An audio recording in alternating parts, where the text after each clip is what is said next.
I don't really feel you can get the juice out of Agile leadership if you don't have the permission to co-elevate. Now, if we think about some of the trends that we're seeing in organizations, many organizations are interested in agile leadership. What makes our offering there stand out from the crowd when you compare that with everything else that's out there in the market? Well, first of all, I think we should look at what Agile is. Agile is nothing more, and by the way, I shouldn't say nothing more, it's very powerful, Right.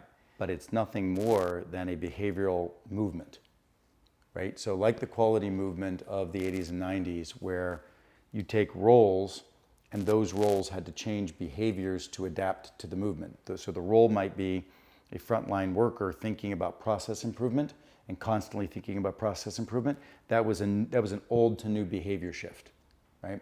That was allowing them to join the movement of quality.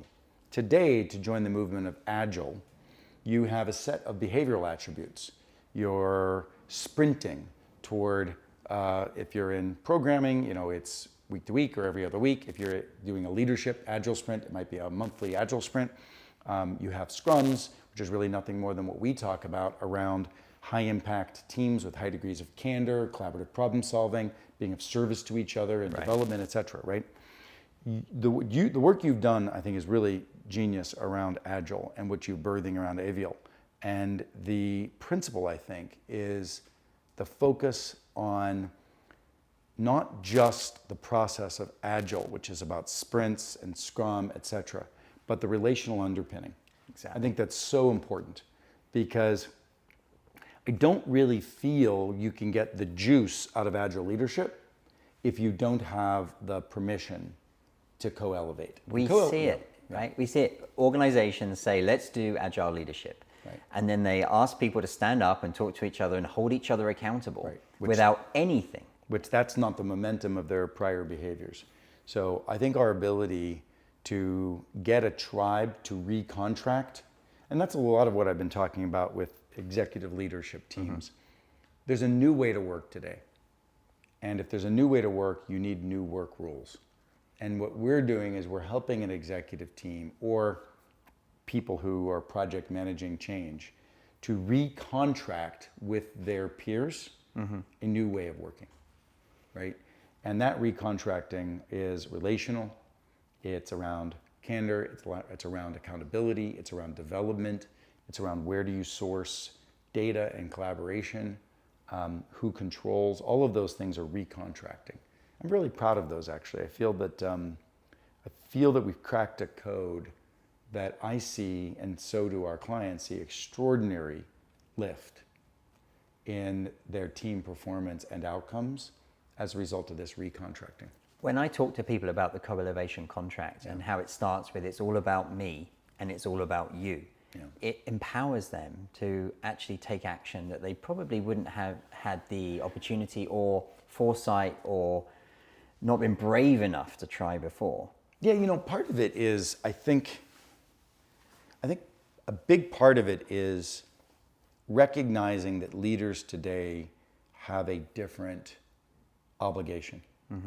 In the past, your obligation was to get your job done, work at the margin or the interface of functions as necessary. But today, I think a leader's job is to transform the business, not just do their job. And if your job is to transform the business, and you could sit back, cross your arms and say, well, the sales guy is so difficult, or the marketing lady is so difficult that I can't get my job done. Bullshit. It's really all on you. You own the movement of that relationship. You own the creation of that partnership because that's your damn job today. Leadership isn't just gaining more authority over these people. It's earning in co-creation, in collaboration, earning the right to create a transformational outcome. That's leadership, and that's not easy anymore. And you gotta spend time on it, and you gotta co-create, and you gotta co-develop. And that's where I get so upset with leaders who think that their job is within the bandwidth of what they can control, when in reality, transformation is fully outside of the bandwidth of what you can control. Right. So it is all on them, and that's, we might take different styles, but I get right in a leader's face and I say, you're abdicating shareholder value by crossing your arms and claiming that someone's difficult. Go work that relationship. Right. The ownership of the relationship is with both parties, not with one party. I think it's, yes it is, but I say it's all on you. Meaning, if someone's being difficult, it's on you to make them undifficult. Right. It's on you to make them sufficiently collaborative. And as long as you take full responsibility for the shifting of another person's collaborative capability, then you make traction. Where I see organizations stuck is when one or two parties dig in because the one or the other party is not acquiescing as we want them to or behaving as we want them to. That's not leadership today. Right. And now if you think about that very situation, which happens every day around the world in many, many organizations, and apply the ideas around agile leadership, you have an opportunity to solve a challenge together. Yeah. Rather than say that we're in a shitty situation and that's it. An obligation. You have to. Yeah. There's no way we will meet the pressures of transformation today without real co-elevation, with the co-creation of the group. No question. Right. I look at organizations like Uber and they always say, we've been banned in this market and we've had troubles, legislation here. And I always say to people, they just went around it, under it, over it. They did something and found a way. So why can't we in this organization? Yeah, and that's the point. If you treat a function that's not cooperating like it's a wall that's insurmountable, then you'll never be effective to meet the entrepreneurial transformational demands. Uber, as you say, they just view anything in the marketplace, they view it as a market circumstance. Oh, that's a market force, a market circumstance. I'll figure out a way around it. Right. We got to do that with everything. Right. One of the ways that I see this playing out, if I look to organizations around the world, I see a huge focus on the opportunity to drive value by doing things in a different way and holding each other accountable to doing things in a different way. So not just accepting the status quo as it was. But what are your thoughts on where you've seen significant change by people saying, I don't want to accept the status quo anymore, I want to do something different?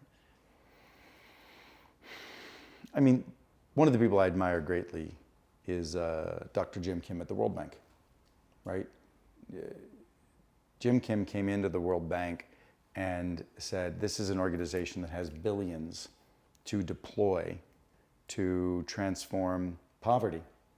And yet we need trillions. And the way in which a country leader was sitting back and looking at RFPs, requests for proposals, and determining how many billions or hundreds of millions to give out to this one and this one. And all of a sudden, oh, my little pot is done, and I'll wait until next year when it's replenished and I could give more.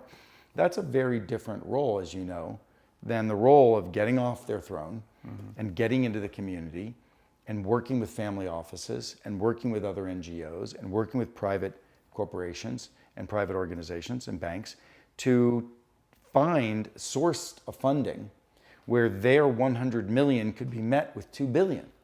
Now they're finding seed capital. It's an organization that deploys seed capital to truly make a difference in poverty. Now, that's a pretty big shift. That's a pretty big shift of an organization. It's a pretty big strategic shift.